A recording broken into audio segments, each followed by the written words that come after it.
ತಲೆಬಾಗಿದ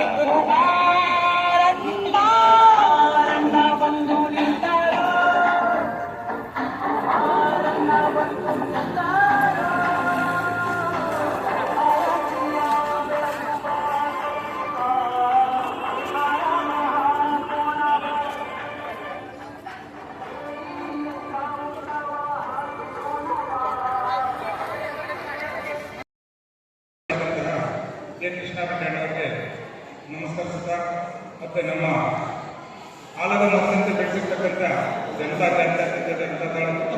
ಆಲದ ಮಕ್ಕಳಂತೆ ಬೆಳೆಸಿ ಆ ಆಲದ ಮಕ್ಕಳಲ್ಲಿ ನಮಗೆ ನೆರಳು ಕೊಟ್ಟಿರ್ತಕ್ಕಂಥ ಪೂಜನೀಯ ಎಚ್ ಡಿ ದೇವೇಗೌಡ ಅಪ್ಪಾಜಿಯವರಿಗೆ ಪಾಲನೆಗೆ ನಮಸ್ಕರಿಸುತ್ತಾ ನಮ್ಮ ಮಾಜಿ ಮುಖ್ಯಮಂತ್ರಿಗಳು ಹಾಗೆ ಕೇಂದ್ರ ಸಚಿವರಾದಂತಹ ಕುಮಾರಣ್ಣವರ ಪಾಲನೆಗೆ ನಮಸ್ಕರಿಸುತ್ತಾ ಯುವ ರಾಜ್ಯ ಘಟಕದ ಅಧ್ಯಕ್ಷರಾದಂಥ ನಿಖಿಲ್ ಕುಮಾರಸ್ವಾಮಿ ಅವರಿಗೂ ನಮಸ್ಕರಿಸುತ್ತಾ ಮತ್ತೆ ವೇದಿಕೆ ಮೇಲೆ ನೆರವೇರಿಸಿದಂಥ ನನ್ನ ಎಲ್ಲ ಹಿರಿಯರಿಗೂ ನಮಸ್ಕರಿಸುತ್ತಾ ಮತ್ತು ವೇದಿಕೆ ಮುಂಭಾಗದಲ್ಲಿರ್ತಕ್ಕಂಥ ನನ್ನ ಕೇಶವ ವಿಧಾನಸಭಾ ಕ್ಷೇತ್ರದ ಮತದಾರರಿಗೆ ಎಲ್ಲರಿಗೂ ನಮಸ್ಕರಿಸುತ್ತಾ ಕಾರ್ಯಕ್ರಮಕ್ಕೆ ತಾವೆಲ್ಲರೂ ಇಷ್ಟೊಂದು ಒಂದು ನಮ್ಮ ಜೊತೆ ಹೆಜ್ಜೆ ಹಾಕಿ 25 ವರ್ಷಗಳ ಸಂಭ್ರಮದಲ್ಲಿ ತೊಡಗಿಸಿಕೊಂಡು ಇಲ್ಲಿ ಬಂದು ನೆರವೇರಿಸಿದಂಥ ನಿಮಗೂ ಕೂಡ ನಮಸ್ಕರಿಸುತ್ತಾ ಈ ದಿನ ಪ್ರಮುಖವಾಗಿ ನಮ್ಮ JDS ಪಕ್ಷ 25 ವರ್ಷಗಳ ಪೂರ್ಣಗೊಂಡು ರಜತ ಮಹೋತ್ಸವವನ್ನು ಸಂಭ್ರಮಾಚರಣೆ ದಿನ ಈ ಸಂಭ್ರಮಾಚರಣೆಯಲ್ಲಿ ಮತ್ತೊಮ್ಮೆ ಪಾಲ್ಗೊಂಡ ನಿಮ್ಮನ್ನು ಮತ್ತೊಮ್ಮೆ ಧನ್ಯವಾದಗಳನ್ನು ತಿಳಿಸ್ತೇನೆ. ಹಾಗೆ ನಮ್ಮ KGF ಕ್ಷೇತ್ರದಲ್ಲಿ ಬಹಳಷ್ಟು ಅಭಿವೃದ್ಧಿಗಳಾಗಬೇಕು. ನಾವು ನಮ್ಮ ಜನತಾದಳ ಪಕ್ಷ ಸುಮಾರು ಸೋಲುಗಳು ಕಂಡಿದ್ದೇವೆ, ಗೆಲುವುಗಳನ್ನು ಕಂಡಿದ್ದೇವೆ, ಎಂದೂ ಮುಗಿಲಿಲ್ಲ, ಮೆರೆಯಲಿಲ್ಲ. ಸಮಸ್ಯೆದಿಂದ ಪಕ್ಷ ಕಟ್ಕೊಂಡು ಹೋಗ್ತಾ ಇದ್ವಿ. ಇವತ್ತು ಕೋಟ್ಯಾಂತರ ಅಭಿಮಾನಿಗಳನ್ನು ಕಾರ್ಯಕರ್ತರನ್ನು ಹೊಂದಿರತಕ್ಕಂಥ ಪ್ರಾದೇಶಿಕ ಪಕ್ಷ ಅಂತ ನಮ್ಮ ಜನತಾದಳದ ಪಕ್ಷ. ನಿಮ್ಮ ಸಹಕಾರಗಳು ಎಲ್ಲ ಇಲ್ಲೇ ಇದ್ದು ನಾನು ಕೂಡ ಇಲ್ಲಿ ಮುಂದೆ ನಿಮ್ಮ ಜೊತೆಯಲ್ಲಿಟ್ಕೊಂಡು ನಿಮ್ಮ ಮನೆ ಮಗನ ಕೆಲಸ ಮಾಡಿಕೊಂಡು ಪಕ್ಷ ಕಟ್ಟ ಕೆಲಸ ಮಾಡ್ಕೊಂಡು ಹೋಗ್ತಾ ಇದ್ದೀನಿ. ನಿಮ್ಮ ಕಷ್ಟ ಸುಖಗಳಲ್ಲಿ ಸ್ಪಂದಿಸುತ್ತಾ ನಿಮ್ಮ ಎಲ್ಲ ಕಷ್ಟಗಳಿಗೂ ಸುಖಗಳಲ್ಲಿ ಭಾಗಿಯಾಗುತ್ತಾ ನಿಮ್ಮ ಜೊತೆಲೇ ಇರ್ತೀನಂತ ನಿಮ್ಗೆ ಹೇಳಿ ಮತ್ತೊಮ್ಮೆ ಧನ್ಯವಾದಗಳನ್ನು ಹೇಳಿ ನಮಗೆ ಎರಡು ಮಾತಾಡಲಿಕ್ಕೆ ಅವಕಾಶ ಕೊಟ್ಟಿರ್ತಕ್ಕಂಥ ನಿಮಗೆಲ್ಲರಿಗೂ ಹೊಂದಿಸುತ್ತಾ ಜೈ JDS, ಜೈ ಕರ್ನಾಟಕ, ಜೈ ಹಿಂದ್. ಗ್ಯಾರಂಟಿಗಳನ್ನ ನಾವು ಮಹಿಳೆಯರಿಗೆ ಶಕ್ತಿ ಕೇಂದ್ರ ಮತ್ತು ವಿದ್ಯುತ್ ಶಕ್ತಿದು ಮತ್ತು ಯಾರು ನಿರುದ್ಯೋಗಿಗಳಿದ್ದಾರೆ ಇವತ್ತು ನಾನು ಹೇಳ್ತೇನೆ, ಈ 5 ಗ್ಯಾರಂಟಿಗಳಲ್ಲಿ ನಿರುದ್ಯೋಗಿಗಳಿರ್ತಕ್ಕಂಥ ಡಿಗ್ರಿ ಓದಿರ್ತಕ್ಕಂಥವ್ರಿಗೆ 3,000 ಕೊಡ್ತೀವಿ ಅಂತ ಹೇಳಿದ್ರು. ಅದರ ಡಿಪ್ಲೊಮಾ ಮಾಡಿರ್ತಕ್ಕಂಥವ್ರಿಗೆ 1,500 ಕೊಡ್ತೀವಿ ಅಂತ ಹೇಳಿದ್ರು. ನಾನು ಇವತ್ತು ನಿಮಗೆ ಉದಾಹರಣೆ ಕೇಳ್ತೇನೆ. ಇವತ್ತು KGF ಶಾಸಕರನ್ನು ಇದಕ್ಕೆ ಕೊಡಬೇಕು. ಎಷ್ಟು ನಿರುದ್ಯೋಗಿಗಳಿಗೆ ಇವತ್ತು 3,000 ಬರ್ತಾ ಇದೆ, ಎಷ್ಟು ಡಿಪ್ಲೊಮಾ ಮಾಡಿರ್ತಕ್ಕಂಥವ್ರಿಗೆ 1,500 ಬರ್ತಾ ಇದೆ ಅನ್ನೋದನ್ನ ತಿಳಿಸಬೇಕಾಗ್ತದೆ. ಇವತ್ತು ಸುಮ್ಮನೆ ಗ್ಯಾರಂಟಿ ಅಂತ ಹೇಳ್ಕೊಂಡು ಇವತ್ತು ಗೃಹಲಕ್ಷ್ಮಿ ಯೋಜನೆ, ಇವತ್ತು ನಿಮಗೆ ಈ ಒಂದು ಗ್ಯಾರಂಟಿಗಳಿಗೆ ನಾವು SC/ST ಕಲ್ಯಾಣಕ್ಕಾಗಿ ನಮ್ಮ ಮುಖ್ಯಮಂತ್ರಿಗಳು ಹೇಳ್ತಾ ಇದ್ರು, SC/ST ಕಲ್ಯಾಣಕ್ಕಾಗಿ 28,000 ಕೋಟಿಗಳನ್ನ ಮೀಸಲಿಟ್ಟಿದ್ದೀವಿ ಅಂತ ಹೇಳ್ತಾ ಇದ್ರು. ನಾನು ಕೂಡ ಆವತ್ತಿನ ಸಂದರ್ಭದಲ್ಲಿ ಶಾಸಕರಾಗಿದ್ದಂಥ ಸಂದರ್ಭದಲ್ಲಿ ನಾವೆಲ್ಲರೂ ಕೂಡ ಮೇಜು ತಟ್ಟಿದ್ವಿ. SC/ST ಕಲ್ಯಾಣಕ್ಕಾಗಿ ಕರ್ನಾಟಕ ರಾಜ್ಯದಲ್ಲಿ 28,000 ಕೋಟಿ ಮೀಸಲಿಟ್ಟಿರ್ತಕ್ಕಂಥ ನಿಜ ನೀವೇ ಅನ್ನುವಂಥದ್ದನ್ನು ಹೇಳ್ತಾ ಇದ್ವಿ. ಆದ್ರೆ ಇವತ್ತು ನೀವು ಆ SC/ST ಕಲ್ಯಾಣಕ್ಕಾಗಿ ಮೀಸಲಿಟ್ಟಿರ್ತಕ್ಕಂಥ ಹಣವನ್ನ ಈ ಗೃಹಲಕ್ಷ್ಮಿ ಯೋಜನೆಗೆ ನೀವು ಬಳಸ್ಕೊಳ್ತಾ ಇದ್ದೀರಾ. ಬಹಳ ಘೋರ ಅಪರಾಧ ಮಾಡ್ತಾ ಇದ್ದೀರಾ ನೀವು. ಇವತ್ತು SC/ST ಕಲ್ಯಾಣಕ್ಕಾಗಿ ಇವತ್ತು ಅನೇಕ ನಿಗಮಗಳಿದ್ದಾವೆ. ಅಂಬೇಡ್ಕರ್ ನಿಗಮ ಇದೆ, ಮಹರ್ಷಿ ವಾಲ್ಮೀಕಿ ನಿಗಮ ಇದೆ, ದೇವರಾಜ ನಿಗಮ ಇದೆ, ಬೋವಿ ನಿಗಮ ಇದೆ, ಈ ರೀತಿ ಅನೇಕ ನಿಗಮಗಳಿದೆ. ಈ ನಿಗಮಗಳಲ್ಲಿ ಇವತ್ತು SC/ST ಕಲ್ಯಾಣಕ್ಕಾಗಿ SC/ST ಜನಾಂಗದವರಿಗೆ ಬೋರ್ವೆಲ್ ಕೊಡಿಸೋದಕ್ಕೆ ಇವತ್ತು ಇಟ್ಟಿರ್ತಕ್ಕಂಥ ಮೀಸಲು ಏನು ಹಣವನ್ನು ಇಟ್ಟಿದ್ದಾರೆ ಆ ಹಣವನ್ನು ಇವತ್ತು ಗ್ಯಾರಂಟಿಗಳಿಗೆ ಬಳಸ್ತಾ ಇದ್ದೀರಾ. ಅವರ ಕುಟುಂಬದಲ್ಲಿ ಮಕ್ಕಳು SC/ST ಮಕ್ಕಳು ಯಾರು ಇವತ್ತು ವಿದ್ಯಾರ್ಥಿಗಳಿದ್ದಾರೆ ಅದು ಆ ಸ್ಕಾಲರ್ಶಿಪ್ ಕೊಡುವಂತ ಹಣವನ್ನು ಇಟ್ಟಿದ್ದೀರಾ. ನೀವು ಇದಕ್ಕೆ ತಗೊಳ್ತಾ ಇದ್ದೀರಾ, ಗ್ಯಾರಂಟಿಗಳು ತಗೊಳ್ತಾ ಇದ್ದೀರಾ. ಇವತ್ತು ಈ ರೀತಿ ಆ SC/ST ಕಲ್ಯಾಣಕ್ಕಾಗಿ ಮೀಸಲಿಟ್ಟಿರ್ತಕ್ಕಂಥ ಹಣವನ್ನ ಕಾಲೋನಿಗಳಲ್ಲಿ CC ರಸ್ತೆಗಳನ್ನ ಮಾಡುವಂತಹ ಹಣವನ್ನು ಇದಕ್ಕೆ ನೀವು ಬಳಸ್ತಾ ಇದ್ದೀರಾ. ಅಲ್ಲಿ ಚರಂಡಿಗಳಿಗೆ ಬಳಸ್ತಕ್ಕಂಥ ಹಣವನ್ನು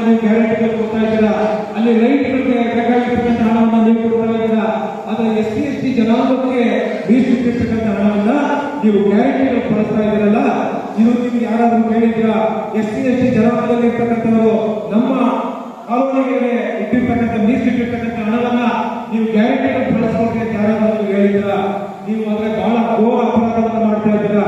SC/ST ಜನಾಂಗದವರು ಕರ್ನಾಟಕ ರಾಜ್ಯದಲ್ಲಿ ಇಷ್ಟೆಲ್ಲ ಅವರಿಗೆ ಮೀಸಲಿಟ್ಟಿರ್ತಕ್ಕಂಥ ಹಣವನ್ನ ದುರುಪಯೋಗ ಆಗ್ತಾ ಇದೆ ಅಂತ ಹೇಳಿ ಇವತ್ತು ಯಾರು ಚಕಾರ ಎತ್ತಾ ಇಲ್ಲ. ನನ್ಗೆ ಆಶ್ಚರ್ಯ ಆಗ್ತಾ ಇದೆ, ಎಷ್ಟು ಬಹಳ ದೊಡ್ಡ ದೊಡ್ಡ ನಾಯಕರಿದ್ದಾರೆ, ಆದ್ರೂ ಕೂಡ ಆ ಕಲ್ಯಾಣಕ್ಕಾಗಿ SC/ST ಕಲ್ಯಾಣಕ್ಕಾಗಿ ಮೀಸಲಿಟ್ಟಿರ್ತಕ್ಕಂಥ ಹಣವನ್ನ ನೀವು ಅದಕ್ಕೆ ಬಳಸಬೇಕು ಅಂತ ಇವತ್ತವರೆಗೂ ಕೂಡ ಯಾರು ಹೇಳಿಲ್ಲ. ಆದ್ರೆ ನಾನಿವತ್ತು ಒತ್ತಾಯ ಮಾಡ್ತೇನೆ, ಕರ್ನಾಟಕ ಸರ್ಕಾರವನ್ನು ಒತ್ತಾಯ ಮಾಡ್ತೇನೆ, ನೀವು ಗ್ಯಾರಂಟಿನ ಕೊಡಿ, ಇನ್ನೂ ಹೆಚ್ಚು ಹಣವನ್ನು ಕೊಡಿ, ನಮ್ದು ಯಾರಿಗೂ ತಕರಾರಿಲ್ಲ. ಆದ್ರೆ SC/ST ಕಲ್ಯಾಣಕ್ಕಾಗಿ ಮೀಸಲಿಟ್ಟಿರ್ತಕ್ಕಂಥ ಹಣವನ್ನ ನೀವು ಆ SC/ST ಕಲ್ಯಾಣಕ್ಕೆ ಬಳಸಬೇಕು ಅನ್ನುವಂತ ಮಾತನ್ನ ಇವತ್ತು JDS ಪಕ್ಷ ಕಾಂಗ್ರೆಸ್ ಸರ್ಕಾರವನ್ನ ಒತ್ತಾಯಿಸುತ್ತೆ ಅನ್ನುವಂತ ಮಾತನ್ನ. ಅದರ ಜೊತೆಗೆ ಇತ್ತೀಚೆಗೆ ನೀವು ಎಲ್ಲರೂ ಕೂಡ ಸದನವನ್ನ ಮಾಡಿರಬಹುದು. ನಮ್ಮ ಕುಟುಂಬ ಕಲ್ಯಾಣ ಮಹಿಳಾ ಕಲ್ಯಾಣ ಸಚಿವೆ ಲಕ್ಷ್ಮೀ ಹೆಬ್ಬಾಳ್ಕರ್ ಅವರು ನಮಗೆ ಎಲ್ಲರಿಗೂ ಕೂಡ 2,000 ಕೊಡ್ತೀವಿ ಅಂತ ಹೇಳಿದ್ರು. ಆದ್ರೆ ಪ್ರಾರಂಭದಲ್ಲಿ 2023ರಲ್ಲಿ ಚುನಾವಣೆ ಆಯಿತು, ಸರ್ಕಾರ ರಚನೆ ಆಯಿತು, ಮೊದಲ 3 ತಿಂಗಳು ನಿಮಗೆ 2,000 ಕೊಟ್ಟಿಲ್ಲ. ಮೊದಲ 3 ತಿಂಗಳು ನಿಮಗೆ 2,000 ಕೊಟ್ಟಿಲ್ಲ. ಆಮೇಲೆ 4 ತಿಂಗಳು 5 ತಿಂಗಳು ಕೊಟ್ಟರು. ಈಗ ಮತ್ತೆ 3 ತಿಂಗಳು 4 ತಿಂಗಳು ಕೊಡ್ಲಿಲ್ಲ. ಆದ್ರೆ 5,000 ಕೋಟಿ ಇವತ್ತು SC/ST ಇವತ್ತು ಇಡೀ ಕರ್ನಾಟಕದಲ್ಲಿ ಯಾರಿಗೆ ಇವತ್ತು ಮಹಿಳೆಯರಿಗೆ 1,26,00,000 ಜನರ ಮಹಿಳೆಯರಿಗೆ ಇವತ್ತೇನು ಬರಬೇಕಾಗಿತ್ತು. ಫೆಬ್ರವರಿ ಮಾರ್ಚ್ ದುಡ್ಡು ಫೆಬ್ರವರಿ ನಿಮಗೆ ಬರಲಿಲ್ಲ, ಮಾರ್ಚ್ನಲ್ಲಿ ನಿಮಗೆ ಬರಲಿಲ್ಲ. ಆದ್ರೆ ಈ ಹಣ ಎಲ್ಲಿ ಹೋಯಿತು ಅನ್ನುವಂಥದ್ದು ಇವತ್ತು ಕೂಡ ಗೊತ್ತಿಲ್ಲ. ಈಗ ಅದು ಪರಿಶೀಲನೆ ನಡೀತಾ ಇದೆ. ಈ ಹಣ ಎಲ್ಲಿ ಹೋಯಿತು, ಏನಾಗಿದೆ. ಕೋರ್ ಕಮಿಟಿ ಅಧ್ಯಕ್ಷರಾದ ನಂತರ ನಮ್ಮ ಪಕ್ಷದ ಒಂದು ನಿರ್ಣಯ ಆಗಿತ್ತು. ಪಕ್ಷದಲ್ಲಿ ಕರ್ನಾಟಕದ 224 ಕ್ಷೇತ್ರಗಳಲ್ಲಿ ಕೂಡ ರಜತ ಮಹೋತ್ಸವ ಕಾರ್ಯಕ್ರಮ ಆಗಬೇಕು ಅಂತ ಹೇಳಿ, ಅದೇ ರೀತಿ ಕೋರ್ ಕಮಿಟಿ ಅಧ್ಯಕ್ಷರಾದ ನಂತರ ನಾನು ಮೊದಲಿಗೆ ನನ್ನ ಕ್ಷೇತ್ರದಲ್ಲಿ ಚಿಂತಾಮಣಿ ವಿಧಾನಸಭಾ ಕ್ಷೇತ್ರದಲ್ಲಿ ಕಾರ್ಯಕ್ರಮವನ್ನ ಸುಮಾರು 3-4 ಸಾವಿರ ಜನ ನಾವು ಸೇರಿ ಅಲ್ಲಿ 5-6 ಕಿಲೋಮೀಟರ್ ಪಾದಯಾತ್ರೆಯನ್ನ ಮಾಡಿ ಕಡೆ ಒಂದು ಸಮಾವೇಶವನ್ನ ಮಾಡಿದ್ವಿ. ಅದೇ ರೀತಿ ಎಲ್ಲ ಕಡೆ ಕೂಡ ಆಗ್ಬೇಕು ಅನ್ನುವಂಥದ್ದನ್ನ ಹೇಳಿದ್ದೇವೆ. ಮೊನ್ನೆ ಯಲಹಂಕ ವಿಧಾನಸಭಾ ಕ್ಷೇತ್ರದಲ್ಲಿ ಸುಮಾರು 5-6 ಸಾವಿರ ಜನ ಅಲ್ಲಿ ಸೇರಿ ಕೂಡ ಅಲ್ಲಿ ಕಾರ್ಯಕ್ರಮ ಬಹಳ ಯಶಸ್ಸಾಗಿ ನಡೆಯಿತು. ಹಾಗೆಯೇ ಇವತ್ತು ಇಲ್ಲಿ ನಡೀತಾ ಇದೆ. ಎಲ್ಲ ಕಡೆ ಕೂಡ ಈ ಅಧಿವೇಶನ ಮುಗಿಗೆ ಆನಂತರ ಎಲ್ಲರಿಗೂ ನಿನ್ನೆ ನಮ್ಮ ಶಾಸಕರಿಗೆ, ಮಾಜಿ ಶಾಸಕರಿಗೆ ಮತ್ತು ಎಲ್ಲ ಡೆಪ್ಯೂಟೆಡ್ ಕ್ಯಾಂಡಿಡೇಟ್ಗಳಿಗೆ ಪತ್ರವನ್ನು ಬರೆದಿದ್ದೇವೆ. ಜನವರಿ 15ನೇ ತಾರೀಕು ಒಳಗಡೆ ಎಲ್ಲ ವಿಧಾನಸಭಾ ಕ್ಷೇತ್ರಗಳಲ್ಲಿ ರಜತ ಮಹೋತ್ಸವ ಕಾರ್ಯಕ್ರಮವನ್ನು ಮಾಡಬೇಕು ಅಂತ ಹೇಳಿ, ಹಾಗಾಗಿ ಇವತ್ತು KGF ವಿಧಾನಸಭಾ ಕ್ಷೇತ್ರದಲ್ಲಿ ಇಲ್ಲಿ ಕೂಡ ನಾವು ಮಾಡ್ತಾ ಇದ್ದೇವೆ. ಹಾಗೆ ಇಲ್ಲಿ ನನ್ನ ಗಮನಕ್ಕೆ ಬಂದಿದೆ, ಇನ್ನು ಮೂಲ ನಮ್ಮ ಕಾರ್ಯಕರ್ತರು ಮುಂದಿನ ದಿನಗಳಲ್ಲಿ ಎಲ್ಲರನ್ನ ವಿಶ್ವಾಸಕ್ಕೆ ತಗೊಂಡು ಅದನ್ನ ಈಗ ನಮಗೆ 25 ವರ್ಷಗಳು ಪೂರೈಸಿರ್ತಕ್ಕಂಥದ್ದು. ಯಾಕಂದ್ರೆ ಒಂದು ಯಾವುದೇ ಒಂದು ಪಕ್ಷ ಕರ್ನಾಟಕದಲ್ಲಿ 25 ವರ್ಷಗಳು ಪೂರೈಸಿರ್ತಕ್ಕಂಥ ಯಾವುದಾದ್ರೂ ಪಕ್ಷ ಇದ್ರೆ ಅವರು ಕೂಡ ಕರ್ನಾಟಕ ರಾಜ್ಯದಲ್ಲಿ ಬಹಳ ಹೆಚ್ಚು ಸುಮಾರು 8 ವರ್ಷಗಳ ಕಾಲ ಅವರು ಮುಖ್ಯಮಂತ್ರಿಗಳಾಗಿ ಕಡೆಯಲ್ಲಿ ಬೇರೆ ಬೇರೆ ಸಂದರ್ಭಗಳು ಬಂದಂತ ಸಂದರ್ಭದಲ್ಲಿ ಅವರು ಬೇರೆ ಪಕ್ಷವನ್ನ ಕಟ್ಟುವಂತ ಕೆಲಸವನ್ನು ಮಾಡಿದ್ರು. ಆದರೆ ಜಾಸ್ತಿ ದಿನ ಅದು ಉಳಿಲಿಲ್ಲ. ಹಾಗೆಯೇ ನಮ್ಮ ಯಡಿಯೂರಪ್ಪನವರು ಕೂಡ ಒಂದು ಪಕ್ಷವನ್ನು ಕಟ್ಟಿದ್ರು, ಅಲ್ಲಿ ಕೂಡ ಆಗಲಿಲ್ಲ. ಮತ್ತೆ ಯಡಿಯೂರಪ್ಪ ಉಳಿಲಿಲ್ಲ. ಜನಾರ್ದನ್ ರೆಡ್ಡಿ ಅವರು ಕೂಡ ಒಂದು ಪಕ್ಷವನ್ನು ಸ್ಥಾಪನೆ ಮಾಡಿದ್ರು, ಅಲ್ಲೂ ಕೂಡ ಉಳಿಲಿಲ್ಲ. ಶ್ರೀರಾಮುಲು ಅವರು ಕೂಡ ಪಕ್ಷವನ್ನು ಕಟ್ಟಿದ್ರು, ಅದು ಕೂಡ ಜಾಸ್ತಿ ದಿವಸ ಉಳಿಲಿಲ್ಲ. ಅಂದ್ರೆ ಸಂದರ್ಭಗಳಲ್ಲಿ ವಿಲೀನ ಆಗಿದೆ, ಕೆಲವು ಸಂದರ್ಭಗಳಲ್ಲಿ ವಿಸರ್ಜನೆ ಆಗಿದೆ. ಬಹುಶಃ ಇವತ್ತು ಕರ್ನಾಟಕ ರಾಜ್ಯದಲ್ಲಿ ಇವತ್ತು ಎಲ್ಲ ವರ್ಗಗಳ ಒಂದು ಆ ಸಮ್ಮುಖದಲ್ಲಿ ಅವರ ಆಶೀರ್ವಾದದಿಂದ ಇವತ್ತು 25 ವರ್ಷಗಳು ಕರ್ನಾಟಕ ರಾಜ್ಯದಲ್ಲಿ ಪೂರೈಸಿದೆ ಅಂತ ಹೇಳಿದ್ರೆ ಬಹುಶಃ ಇವಾಗ ಕೂಡ ವಿಶೇಷವಾಗಿ ಅಭಿನಂದನೆಗಳನ್ನ ಸಲ್ಲಿಸ್ತೇನೆ. ಒಂದು ಪಕ್ಷ 25 ವರ್ಷ ಪೂರೈಸುವಂತದ್ದು ಅಷ್ಟು ಸುಲಭದ ಮಾತಲ್ಲ. ಆದ್ರೆ ದೇವೇಗೌಡರು ಪಟ್ಟಿರ್ತಕ್ಕಂಥ ಕಷ್ಟ, ಈ ಒಂದು ಪಕ್ಷವನ್ನ ಕಟ್ಟಲಿಕ್ಕೆ, ಈ ಪಕ್ಷವನ್ನ ಬೆಳೆಸಲಿಕ್ಕೆ ಅವರು ಎಷ್ಟು ಶ್ರಮವನ್ನು ಪಟ್ಟಿದ್ದಾರೆ ಅಂತ ಹೇಳಿದ್ರೆ, ಸಾಮಾನ್ಯ ನಮ್ಮ ನೆಚ್ಚಿನ ನಾಯಕರಾದಂತಹ ದೇವೇಗೌಡರು ಕೇವಲ 29 ವರ್ಷಕ್ಕೆ ಅವರು ಮೊದಲನೇ ಬಾರಿಗೆ ಶಾಸಕರಾದ 29 ವರ್ಷದ ವಯಸ್ಸಿಗೆ ಮೊದಲನೇ ಬಾರಿಗೆ ಶಾಸಕರಾದರು. ಶಾಸಕರಾಗಿ ಅವರು ಅನೇಕ ಕಾರ್ಯಕ್ರಮಗಳನ್ನು ಕೊಟ್ಟರು ಕೂಡ ಅವರಿಗೆ ಅರಿವಾಗಿತ್ತು ಬರೀ ಶಾಸಕರಾದ್ರೆ ಏನು ಪ್ರಯೋಜನ ಇಲ್ಲ. ಆದ್ರೆ ಈ ದೇಶದಲ್ಲಿ, ಈ ರಾಜ್ಯದಲ್ಲಿ ಸ್ವತಂತ್ರ ಬಂದಾಗಲಿಂದ ಕಾಂಗ್ರೆಸ್ಸೇತರ ಸರ್ಕಾರ ಬರಬೇಕು ಅಂತ ಹೇಳಿ 83ರಲ್ಲಿ ರಾಮಕೃಷ್ಣ ಹೆಗಡೆಯವರ ಒಂದು ಮುಖ್ಯಮಂತ್ರಿಗಳ ಸಮ್ಮುಖದಲ್ಲಿ ಒಂದು ಕಾಂಗ್ರೆಸ್ಸೇತರ ಸರ್ಕಾರ ಬಂತು. ಅವತ್ತಿನ ಸಂದರ್ಭದಲ್ಲಿ ಅವರು ಮಂತ್ರಿಗಳಾಗಿ, ದೇವೇಗೌಡರು ಮಂತ್ರಿಗಳಾಗಿ, PWD ಮಂತ್ರಿಗಳಾಗಿದ್ರು, ನೀರಾವರಿ ಮಂತ್ರಿಗಳಾಗಿದ್ರು. ಆದರೂ ಕೂಡ ನಮ್ಮ ಕರ್ನಾಟಕ ರಾಜ್ಯದ ಜನರಿಗೆ ಸಾಮಾಜಿಕ ನ್ಯಾಯವನ್ನು ಒದಗಿಸಲಿಕ್ಕೆ ಸಾಧ್ಯ ಇಲ್ಲ ಅಂತ ಹೇಳಿ ಅನಂತರ ಅವರು ಒಂದು ತೀರ್ಮಾನ ತಂದರು. ಕರ್ನಾಟಕ ರಾಜ್ಯದಲ್ಲಿ ನಾವು ಮುಖ್ಯಮಂತ್ರಿಗಳಾದ ಮಾತ್ರ ಏನಾದರೂ ಕರ್ನಾಟಕ ರಾಜ್ಯದ ರೈತರಿಗೆ, ಕರ್ನಾಟಕ ರಾಜ್ಯದ ಕಾರ್ಮಿಕರಿಗೆ, ಕರ್ನಾಟಕ ರಾಜ್ಯದ ದಲಿತರಿಗೆ, ಕರ್ನಾಟಕ ರಾಜ್ಯದ ಹಿಂದುಳಿದ ವರ್ಗಗಳಿಗೆ, ಕರ್ನಾಟಕ ರಾಜ್ಯದಲ್ಲಿರ್ತಕ್ಕಂಥ ಮಹಿಳೆಯರಿಗೆ, ಮಕ್ಕಳಿಗೆ ಏನಾದರೂ ಕಾರ್ಯಕ್ರಮಗಳನ್ನು ಕೊಡಲಿಕ್ಕೆ ಸಾಧ್ಯ ಆಗುತ್ತೆ, ಮುಖ್ಯಮಂತ್ರಿಗಳಾಗಬೇಕು ಅಂತ ಹೇಳಿ 1989ರಲ್ಲಿ ಅವರು ದೇವೇಗೌಡರು ಒಂದು ನಿರ್ಧಾರಕ್ಕೆ ಬಂದರು. ಕರ್ನಾಟಕ ರಾಜ್ಯದಲ್ಲಿ ಮುಖ್ಯಮಂತ್ರಿ ಆದರೆ ಮಾತ್ರ ನಾವು ಜನರಿಗೆ ಏನಾದರೂ ಸಹಾಯ ಮಾಡಲಿಕ್ಕೆ ಸಾಧ್ಯ ಆಗುತ್ತೆ ಅನ್ನುವಂತಹ ಒಂದು ನಿರ್ಧಾರಕ್ಕೆ ಬಂದು ಅವರು ಕರ್ನಾಟಕ ರಾಜ್ಯದ 200 ಕ್ಯಾಂಡಿಡೇಟ್ಗಳನ್ನು ಹಾಕಿದ್ರು. 200 ಅಂತ ನೋಡಿ, ಯಾರಾದರೂ ಬೇರೆಯವರಾಗಿದ್ರೆ ನಿಜವಾಗ್ಲೂ ಹೋಗಿ ಮನೆ ಸೇರ್ಕೊಂಡ್ಬಿಡ್ತಾ ಇದ್ರು. ಗಡುಸುತನ ಇರ್ತಕ್ಕಂಥವ್ರು ದೇವೇಗೌಡರು ಅಂತ ಹೇಳಿದ್ರೆ 200 ಕ್ಯಾಂಡಿಡೇಟ್ಗಳನ್ನು ಹಾಕಿ ಕೇವಲ 2 ಮಾತ್ರ ಗೆದ್ದಿದ್ದು. ಆವತ್ತಿನ ಸಂದರ್ಭದಲ್ಲಿ ಹಣಕಾಸಿನ ಪರಿಸ್ಥಿತಿ ಬಹಳ ಕೆಟ್ಟದಾಗಿತ್ತು.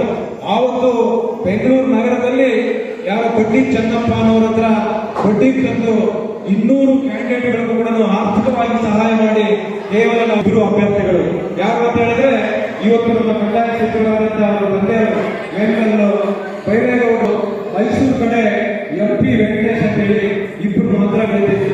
ಆದ್ರೆ ದೇವೇಗೌಡರು ಎದೆ ಮುಟ್ಟಲಿಲ್ಲ. 2 ಕಡೆ ನಾಮಿನೇಷನ್ ಹಾಕಿದ್ರು. ಒಂದು ಒಳ್ಳೆಯ ನರಸೀಪುರದಲ್ಲಿ ನಾಮಿನೇಷನ್ ಹಾಕಿದ್ರು, ಇನ್ನೊಂದು ಗಣಪುರದಲ್ಲಿ ನಾಮಿನೇಷನ್ ಹಾಕಿದ್ರು. ದೇವೇಗೌಡರ ದುರಂತ 2 ಕಡೆಗಳನ್ನು ಸೋತ್ಬಿಟ್ರು. 2 ಕಡೆಗಳನ್ನು ಸೋತ್ಬಿಟ್ರು. ಆದ್ರೆ ನಾವು ಬಂದಿರ್ತಕ್ಕಂಥದ್ದು 2 ಸೀಟು. ಆದ್ರೆ ದೇವೇಗೌಡರು ದಿಟ್ಟವಾದಂತಹ ನಿರ್ಧಾರವನ್ನು ತಗೊಂಡು ಅವರು ಎದೆ ಮುಟ್ಟಿಲ್ಲ. ಅವರು ಪಕ್ಷವನ್ನು ಕಟ್ಟಬೇಕು, ಪಕ್ಷವನ್ನು ಬೆಳೆಸಬೇಕು ಅಂತ ಹೇಳಿ ಇನ್ನೂ ಮುಂದುವರೆದು 91ರಲ್ಲಿ ಲೋಕಸಭಾ ಚುನಾವಣೆ ಬಂತು. ಲೋಕಸಭಾ ಚುನಾವಣೆಯಲ್ಲಿ ಯಾಕಂದ್ರೆ 200 ಕಡೆ ಕ್ಯಾಂಡಿಡೇಟ್ ಹಾಕಿ ಸೋತು, ಆದ್ರೆ ದೇವೇಗೌಡರು 91ರಲ್ಲಿ ಲೋಕಸಭೆ ಚುನಾವಣೆ ನಡೆಯಿತು. ಆ ಚುನಾವಣೆಯಲ್ಲಿ ಅವರು ನಿಜವಾಗ್ಲೂ ಕೂಡ ಮತ್ತೆ ಲೋಕಸಭಾ ಚುನಾವಣೆಗೆ ಸ್ಪರ್ಧೆ ಮಾಡಿದ್ರು. ಮತ್ತೆ ಲೋಕಸಭಾ ಚುನಾವಣೆಗೆ ಸ್ಪರ್ಧೆ ಮಾಡಿದ್ರೆ ಆವತ್ತು ಒಳ್ಳೆ ನರಸೀಪುರದಲ್ಲಿ, ಹಾಸನಲ್ಲಿ, ಕನಕಪುರದಲ್ಲಿ ನಿಂತು ಕೇವಲ 3191 ಓಟಲ್ಲಿ ಅವರು ಗೆದ್ರು. ಆ ಗೆದ್ದಂತ ಸಂದರ್ಭದಲ್ಲಿ ಕುಮಾರಸ್ವಾಮಿ ಅವರು ಮತ್ತೆ ರೀಕೌಂಟಿಂಗ್ ಮಾಡಬೇಕು ಅಂದ್ರು. ಆ ರಾತ್ರಿಯೆಲ್ಲ ಬ್ಯಾಲೆಟ್ ಪೇಪರ್ ರಾತ್ರಿಯೆಲ್ಲ ಕೌಂಟ್ ಮಾಡಿ ಅವತ್ತಿನ ಸಂದರ್ಭದಲ್ಲಿ ದೇಶದ ಚುನಾವಣಾ ಆಯುಕ್ತರು TN ಶೇಷನ್ ಅವರಿದ್ರು. ಶೇಷನ್ ಅವರು ಇದು ಬೆಳಗ್ಗೆ ಅವರು ಪೆಂಡಿಂಗ್ ಇಡಿ ಅಂತ ಹೇಳಿ ಬೆಳಗ್ಗೆ ಪೆಂಡಿಂಗ್ ಇಟ್ಟು ಮತ್ತೆ ಬೆಳಗ್ಗೆ ಇಲ್ಲ 3391ರಲ್ಲಿ ಇದನ್ನ ರೀಕೌಂಟ್ ಮಾಡ್ಲಿಕ್ಕೆ ಬರೋದಿಲ್ಲ, ಇದನ್ನು ಡಿಕ್ಲೇರ್ ಮಾಡಬೇಕು ಅಂತ ಹೇಳಿ ಡಿಕ್ಲೇರ್ ಮಾಡಿದ್ರು. ಆವತ್ತು ಲೋಕಸಭೆ ಹೋದ್ರು. ಲೋಕಸಭೆಯಲ್ಲಿ ಅವರು ಕೆಲಸ ಮಾಡ್ತಾ ಮತ್ತೆ 94ರಲ್ಲಿ ಕರ್ನಾಟಕ ವಿಧಾನಸಭಾ ಚುನಾವಣೆ ಬಂತು. ಅವತ್ತು ರಾಮಕೃಷ್ಣ ಹೆಗಡೆ ಅವರು, JH ಪಟೇಲ್ ಅವರು, ಸಿದ್ದರಾಮಯ್ಯ ಅವರು, CPR ಸಿದ್ದ ಅವರು, ಬೈರೇಗೌಡರು, ನಾಗೇಗೌಡರು, ಅನೇಕ ಅವರ ಸಮಕಾಲೀನ ಎಲ್ಲರೂ ಕಂಡುಕೊಂಡರು. ಕರ್ನಾಟಕದಲ್ಲಿ ಏನಾದರೂ ಒಂದು ಪಕ್ಷವನ್ನು ಕಟ್ಟಬೇಕಾದ್ರೆ ದೇವೇಗೌಡರಿಲ್ಲ ಆದರೆ ಪಕ್ಷ ಕಟ್ಟಕ್ಕಾಗೋದಿಲ್ಲ, ದೇವೇಗೌಡರನ್ನು ಕರೆಸಬೇಕು ಅಂತ ಹೇಳಿ ಅವರು ಪಾರ್ಲಿಮೆಂಟ್ ಸದಸ್ಯರಾಗಿದ್ರು. ಆದರೂ ದೇವೇಗೌಡರನ್ನ ಕರೆಸಿ ಆನಂತರ ಎಲ್ಲರೂ ಒಟ್ಟಾಗಿ ಕಾಂಗ್ರೆಸ್ ಸರ್ಕಾರ ಬರಬೇಕು ಕರ್ನಾಟಕದಲ್ಲಿ ಅಂತ ಹೇಳಿ ಅವರು ಚುನಾವಣೆಗೆ ಬಂದರು.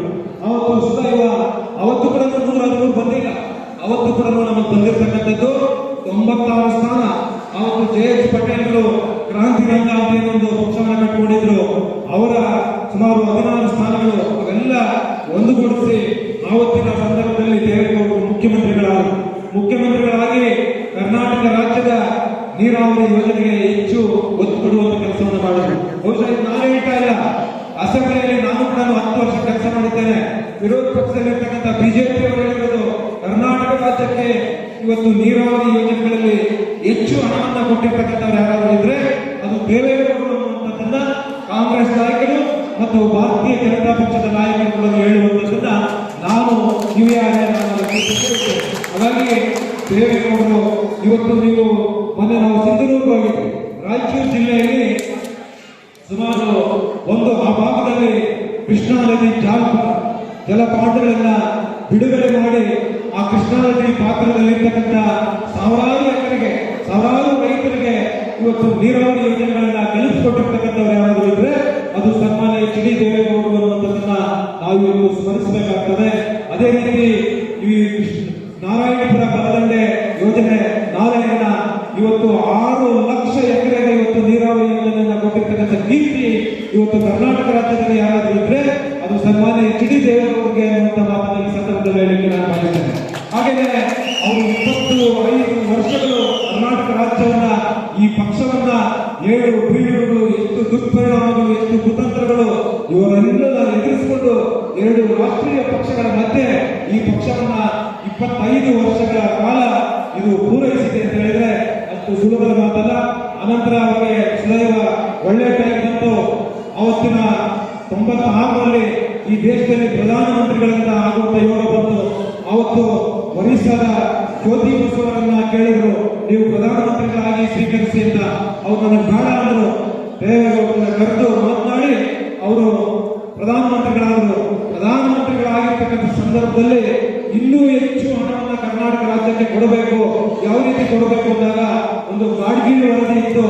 ಗಾಡ್ಗೀಳ್ ವರದಿಯಲ್ಲಿ ಮಾರ್ಪಾಡುಗಳನ್ನು ಮಾಡಿ ಕರ್ನಾಟಕ ರಾಜ್ಯಕ್ಕೆ ಹೆಚ್ಚು ನೀರಾವರಿ ಯೋಜನೆಗಳಿಗೆ ಹೆಚ್ಚು ಹಣವನ್ನ ತರಬೇಕು ಅನ್ನುವಂಥ ಪ್ರಯತ್ನ ಮಾಡಿ ಅದರಲ್ಲಿ ಕೂಡ ಯಶಸ್ಸಾದರು. ಅದರಿಂದ ಬಹಳಷ್ಟು ನೀರಾವರಿ ಯೋಜನೆಗಳಿಗೆ ಕಾಯಕಲ್ಪವನ್ನು ಕೊಟ್ಟಿರ್ತಕ್ಕಂಥವರು ದೇವೇಗೌಡರು ಅನ್ನುವಂಥದ್ದನ್ನ ನಾವು ನೆನೆಸ್ಕೊಳ್ಬೇಕಾಗಿದೆ. ಇವತ್ತು ನಾನು ಇಷ್ಟೇ ಹೇಳಿಲ್ಲ, ನಿಮಗೆ ಬಿಜೆಪಿಯವರು ಕಾಂಗ್ರೆಸ್ ನಾಯಕರು ಸದನದಲ್ಲಿ ಹೇಳಿದ್ದಾರೆ, ದೇವೇಗೌಡರು ಇವತ್ತು ಕರ್ನಾಟಕ ರಾಜ್ಯದ ನೀರಾವರಿ ಯೋಜನೆಗಳಿಗೆ ಹೆಚ್ಚು ಹಣ ಸಿಕ್ಕಿದ್ರೆ ಅದು ದೇವೇಗೌಡರಿಂದ ಅನ್ನುವಂಥ ಮಾತನ್ನ ಇವತ್ತು ವಿರೋಧ ಪಕ್ಷದಲ್ಲಿರ್ತಕ್ಕಂಥ ಆವತ್ತಿನ ಸಂದರ್ಭದಲ್ಲಿ ಕಾಂಗ್ರೆಸ್ ನಾಯಕರು ಭಾರತೀಯ ಜನತಾ ಪಕ್ಷದ ನಾಯಕರು ಇಬ್ಬರು ಒಪ್ಪಿಕೊಂಡಿರ್ತಕ್ಕಂಥದ್ದು. ಇವರು ಅಷ್ಟು ಕೆಲಸಗಳನ್ನ ಮಾಡಿದ್ದಾರೆ. ಹಾಗಾಗಿ ಅದೇ ಹಾದಿಯಲ್ಲಿ ಕುಮಾರಸ್ವಾಮಿ ಅವರು ಬಂದರು. 2006ರಲ್ಲಿ ಮುಖ್ಯಮಂತ್ರಿಗಳಾಗಿ ಆವತ್ತಿನ ಗ್ರಾಮ ವಾಸ್ತವ್ಯವನ್ನ ಮಾಡಿದ್ರು. ಹಳ್ಳಿಗಳಲ್ಲಿ ಎಲ್ಲಿ ಕಡೆ ಹಳ್ಳಿ ಇರ್ತದೆ ಅಂತ ಗ್ರಾಮಗಳನ್ನ ಗುರುತಿಸಿಕೊಂಡು, ಯಾಕೆಂದ್ರೆ ಒಬ್ಬ ಮುಖ್ಯಮಂತ್ರಿ ಗ್ರಾಮ ವಾಸ್ತವ್ಯವನ್ನ ಮಾಡ್ತಕ್ಕಂಥದ್ದು ಕರ್ನಾಟಕದ ಇತಿಹಾಸದಲ್ಲಿ ಮೊದಲನೇ ಬಾರಿಗೆ ಆ ತರ ಮಾಡಿರ್ತಕ್ಕಂಥವ್ರು ಕುಮಾರಸ್ವಾಮಿ ಅವರು. ಆ ಕುಮಾರಸ್ವಾಮಿ ಅವರು ಯಾಕೆ ಇಂಥ ಆಲೋಚನೆ ಮಾಡಿದ್ರು, ಯಾಕೆ ಇಂಥ ಚಿಂತನೆಯನ್ನು ಮಾಡಿದ್ರು ಅಂತ ಹೇಳಿದ್ರೆ, ಒಬ್ಬ ಕರ್ನಾಟಕದ ಮುಖ್ಯಮಂತ್ರಿ ಗಡಿಭಾಗದಲ್ಲಿರ್ತಕ್ಕಂಥ ಹಳ್ಳಿಗಳಿಗೆ ಬಂದಾಗ ಆಡಳಿತ ಎಚ್ಚೆತ್ತುಕೊಳ್ಳುತ್ತೆ. ಆಡಳಿತ ಎಚ್ಚೆತ್ತುಕೊಂಡು ಆ ಗಡಿಭಾಗದಲ್ಲಿರ್ತಕ್ಕಂಥ ಗ್ರಾಮದಲ್ಲಿರ್ತಕ್ಕಂಥ ಯಾರು ನಿವಾಸಿಗಳಿರ್ತಾರೆ ಅವ್ರು ಏನು ಸೌಲಭ್ಯಗಳನ್ನು ಕೊಡಬೇಕು, ಒಬ್ಬ ಮುಖ್ಯಮಂತ್ರಿ ಅಲ್ಲಿ ಬಂದ್ರೆ ಎಲ್ಲವೂ ಸರಿ ಆಗ್ಬಹುದು ಅನ್ನುವಂಥ ದೃಷ್ಟಿಯಿಂದ ದೂರಾಲೋಚನೆಯನ್ನು ಇಟ್ಕೊಂಡು ಬಹುಶಃ ಕುಮಾರಸ್ವಾಮಿ ಅವರು ಅಂತದನ್ನ ಪರಿಚಯಿಸಿದ್ರು.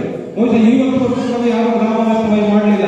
ಮತ್ತು ಹಳ್ಳಿಗಳಿಗೆ ಹೋಗಿರ್ತಕ್ಕಂಥ ಸಂದರ್ಭದಲ್ಲಿ ಹಳ್ಳಿಗಳು ಕಣ್ಣೀರು ಹಾಕ್ತಾ ಇದ್ರು, ಮಹಿಳೆಯರು ಕಣ್ಣೀರು ಹಾಕ್ತಾ ಇದ್ರು. ಸ್ವಾಮಿ, ನಮ್ಮ ಮನೆಗಳಲ್ಲಿ ಗಂಡಸರು ಕುಡಿತವೆ, ಹಾಳಾಗ್ತಾ ಇದ್ದೇವೆ, ನಮ್ಮ ಕುಟುಂಬ ತಕ್ಷಣ ಸಾರಾಯಿ ನಿಷೇಧ ಮಾಡಿದ್ರು, ಲಾಟರಿ ನಿಷೇಧ ಮಾಡಿದ್ರು. ಅದರ ಮಹಿಳೆಯ ಪರವಾಗಿ ಬಹಳಷ್ಟು ಕಾರ್ಯಕ್ರಮಗಳನ್ನ ಕೊಟ್ಟಿರ್ತಕ್ಕಂಥವ್ರು ಕುಮಾರಸ್ವಾಮಿ ಅವರು.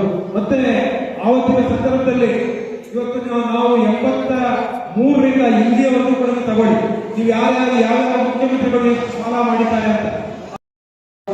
ಜೈ ಕರ್ನಾಟಕ.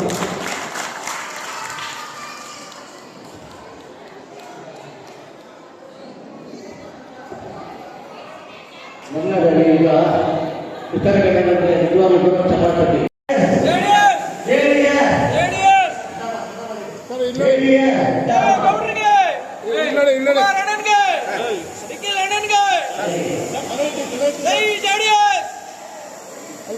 ನೋಡಿ